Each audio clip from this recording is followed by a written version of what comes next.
মানুষের ডাকে কাছে চলে আসে মাছ, মাছের সাথে মানুষের এমন বন্ধুত্ব দেখে হতবাক সকলে। সার্কাস জীবন ধ্বংস করল শাহজাহানের, ঈদের খুশি নেই তার ঘরে। কালাবাবুকে দেখে চোখ ফেরাতে পারছেন না কেউ, সবার নজর কালাবাবুর দিকে।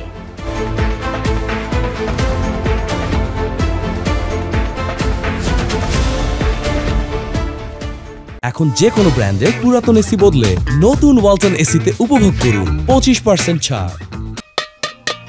এভাবেই শব্দ করলে দল বেঁধে ছুটে আসে মাছ। দেখে মনে হয় যেন মানুষের প্রতিটি কথারই অর্থ বোঝে তারা। মানুষের সঙ্গে কুকুর, বিড়াল কিংবা পোষ্যপ্রাণীর সখ্যতা অহরহ চোখে পড়লেও মাছের সাথে মানুষের সখ্যতা এই প্রথম, যা দেখে রীতিমতো অবাক সকলে। দেখতো মাছের শব্দ করলে মাছ সাথে সাথে চলে আসে। আমি এটা নতুন, এটা অনেক কাল থেকে আমি এটা শব্দ করে মাছ খাওয়া করতে আছি। রংপুরের মিঠাপুকুর উপজেলার ফরিদপুর গ্রামের সখিনা বেগমের সাথে মাছের গড়ে উঠেছে এই বন্ধুত্ব। সখিনা বেগমের স্বামী প্রবাসে থাকায় প্রায় 4-5 বছর আগে তিনি বাড়ির পাশের একটি 1 একর আয়তনের পুকুরে মাছ চাষ শুরু করেন। সময়ের সঙ্গে সঙ্গে মাছ চাষে যেমন সফলতা এসেছে, তেমনি তৈরি হয়েছে এক ভিন্ন ধর্মী সম্পর্ক। প্রতিদিন সখিনা বেগম পুকুরের পাড়ে গিয়ে খাবারের থালায় টুংটাং শব্দ করলেই ওয়ালটন টেলিভিশন মাত্র 25,490 টাকায় পাচ্ছেন গুগল টিভি। দল বেঁধে ছুটে আসে পুকুরের মাছগুলো, এরপর নিজ হাতে তাদের খাবার দেন সখিনা। স্বামী থাকে বিদেশে, আমার বাড়িতে কোনো কাম নেই, গরু নেই, বরকি নেই, কোনো কিছুই নেই, বাড়িতে বসে থাকি। একটা আমি বুদ্ধি খাইলাম যে দেখি মাছ 1 দিন 2 দিন কত হতে মাছ আসি নাকি না, দেখি আমি 1 দিন 2 দিন কত হতে দেখি মাছ সবই আমার আসে। এরকম কত হতে আমি সব সময় মাছ ডাক দিলে মাছ অভি শব্দ পেয়ে অভি আইসি খাইবার। আমার কাছে অনুমতি খুব ভালো লাগে। সখিনা বেগম তার পুকুরে তেলাপিয়া ও পাঙ্গাস মাছ সহ বিভিন্ন প্রজাতির মাছ চাষ করেন পরিবেশ বান্ধব উপায়ে।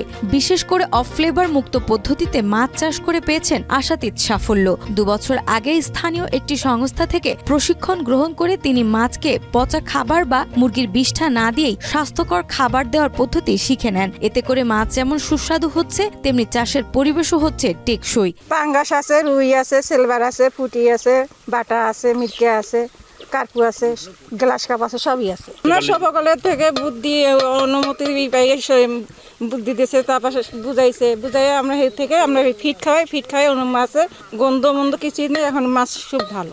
নারী উদ্যোক্তা সখিনা বেগম মাছ চাষের পাশাপাশি তাদের সঙ্গে এমন সখ্যতা গড়ে তুলেছেন, যা দেখে অবাক স্থানীয়রা। মাছ মানুষের এই বন্ধন দেখতে প্রতিদিন ভিড় করেন আশপাশের মানুষ। মৎস্য সেবা পরামর্শ সভা করে থাকি, তারপর মাঠ দিবস করে থাকি। এগুলোর মাধ্যমে আমরা জানান দিই যে কিভাবে করতে হবে না করতে হবে। এগুলো আসলে সাধারণত ডাকলে আসে, কিন্তু মাছ যে আসে আসলে এটা বলে বোঝানোর মতো না।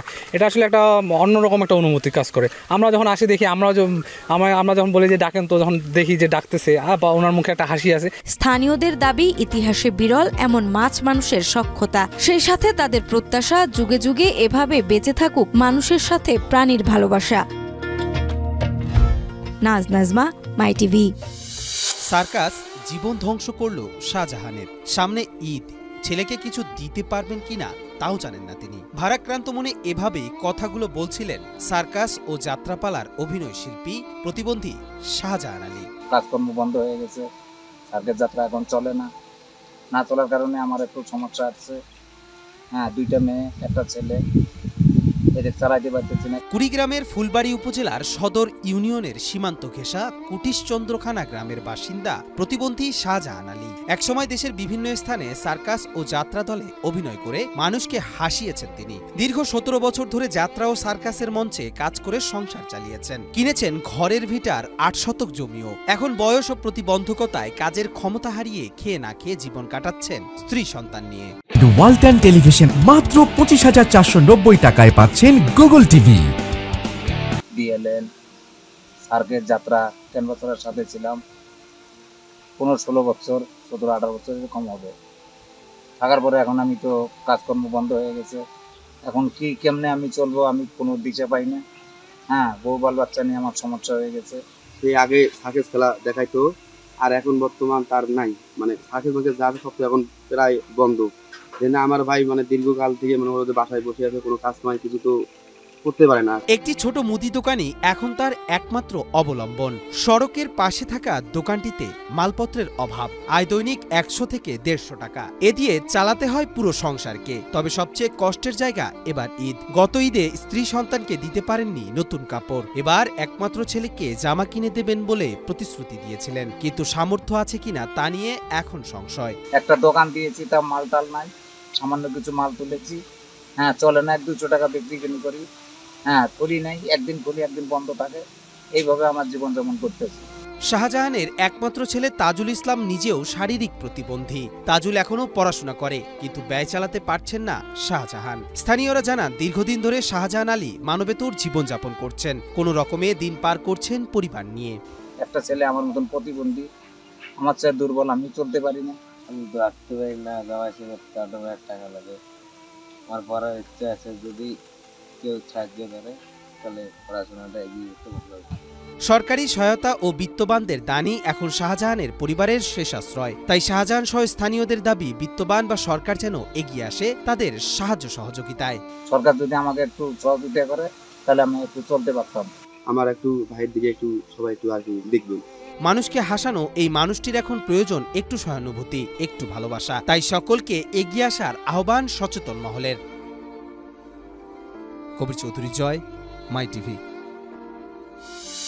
শিং দিয়ে নিজের শক্তি প্রমাণ দিচ্ছে কালাবাবু।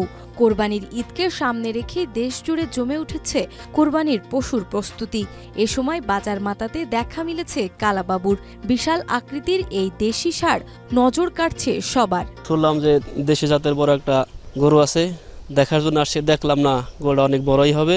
তো সেরা বললো যে 13 থেকে 14 মণ, আমার ধারণা যে না আরো বেশি হতে পারে। টাঙ্গাইল জেলার নাগরপুর উপজেলার কোনরা গ্রামের মালিক পরাণ মিয়া একজন স্থানীয় কীটনাশক ব্যবসায়ী।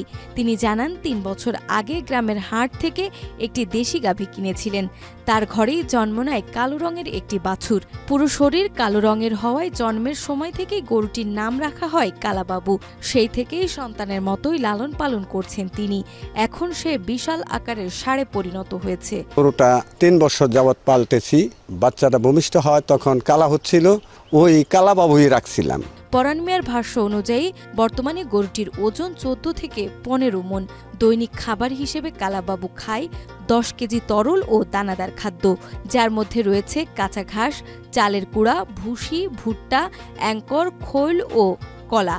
গরুটির দৈনিক খাদ্য খরচ প্রায় 500 টাকা। আরামদায়ক পরিবেশে রাখার জন্য দিনে 2 বার গোসল করানো হয়। পরাণ মিয়ার স্ত্রীও এই গরুর পরিচর্যায় বিশেষভাবে ভূমিকা রাখছেন। বাজে জিনিস খাওয়াইও না বা কোনো সুই টুই কিছুই দেই নাই।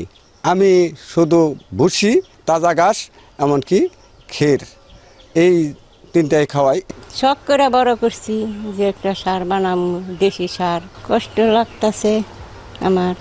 তবে পারিবারিক জটিলতা ও নানাবিধ কারণে এবার কোরবানির ঈদে গরুটিকে বিক্রি করতে চায় পরাণ মিয়া। প্রস্তাবিত দাম ধরা হয়েছে 5 লাখ টাকা।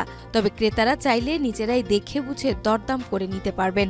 কালাবাবুকে দেখতে ইতিমধ্যে অনেকেই ভিড় জমাচ্ছেন পরাণ মিয়ার বাড়িতে। কষ্ট লাগলো, কান্নাকার দাম তো রাখা পারতেছি না, হেরে সারণ লাগবই।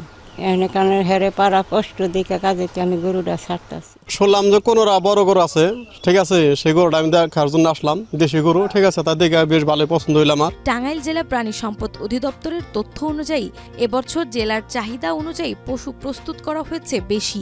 এর মধ্যে অনেক গরুই কালাবাবুর মতো বিশাল আকার ও ব্যতিক্রমী পরিচর্যার উদাহরণ হয়ে উঠেছে। নাজমা, মাই টিভি।